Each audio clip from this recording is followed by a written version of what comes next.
Mason Augustus Walton was born to Irish immigrants on July 31, 1838, in the Penobscot Indian settlement of Old Town, Maine.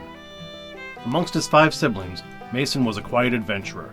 As a schoolboy, he explored miles of forest along the Penobscot River, mesmerized by hibernating animals and migrating birds. At age 8, Walton and his father took a guided tour with Joe Paulus, an esteemed Penobscot who once escorted Thoreau through the same trails. Paulus explained that animals were intelligent and communicated with each other, how birds used different vocalizations to announce food sources, claim territory, and warn of predators. Walton was enchanted. A gifted student, Walton studied ornithology and botany. He spent memorable summers working on a fishing schooner and talking politics at the farmstead of his best friend Cyrus, son of Maine Senator Hannibal Hamlin, Abe Lincoln's eventual vice president. When Civil War erupted, Walton couldn't enlist due to a chronic leg injury. Then a series of heartaches befell him.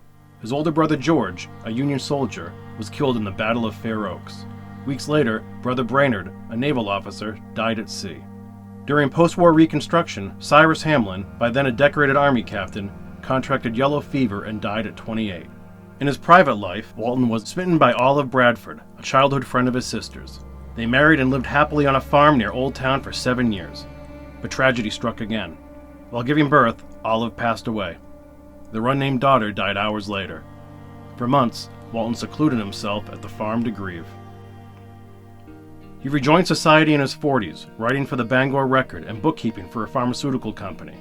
When the business transferred to Boston, Walton, barely above the poverty line, left the farm for the city.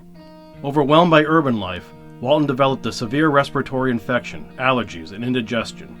His doctor suggested he live in a forest. Recalling his summer on a schooner, Walton thought ocean air was a better remedy. Raspy and frail, he boarded the City of Gloucester steamboat in the summer of 1884 and landed at Steamboat Wharf on Duncan Street. He trekked from dock to dock, begging skippers to bring him aboard, but was refused for looking too sickly, which captains saw as a bad omen. Dejected, Walton camped atop Bonds Hill, with only a cotton tent for shelter. Enamored with the active forest life and working waterfront, Walton nursed himself back to health by eating fruits and berries. He explored the woods, learned the landscape, and befriended farmers and fishermen. His health and moxie soon returned. Gloucester became home. After a storm destroyed his tent, Walton received permission from Walter Cressy, founder of R.B. Strong, to build a cabin at Old Salem Road, a carriage path abandoned for over 100 years. It is then that Walton dedicated his life to nature studies, consorting with birds and animals who became lifelong pets. He kept volumes of notes to satisfy his curiosities and answer the question, is animal behavior hereditary or taught? Walton submitted a series of popular nature essays to Forest and Stream magazine under the pen name Hermit. The essays accentuated animal intelligence. Almost overnight, the Hermit earned a worldwide following. People of all stripes sought the mysterious man in the woods, but the Hermit was no recluse. He accepted visitors at all hours, adored children, and conducted field trips from Freshwater Cove and Buswell's Pond through the Magnolia Swamp. He embraced Gloucester, and Gloucester loved him back. When philanthropist Samuel Sawyer died in 1899, he designated 600 acres around Bonds Hill as a nature reserve named Ravenswood Park. Trustees purchased Cressy's land along Old Salem Road. Trails were cleared and maintained. Mason Walton, anointed the Hermit of Ravenswood, was allowed to stay as the park's only tax-paying resident. In 1903, at age 65, A Hermit's Wild Friends, Walton's account of 18 years in Ravenswood and his relationship with wildlife, was published. The Hermit continued studying wildlife, hosting scores of visitors and guiding tours for more than a dozen years.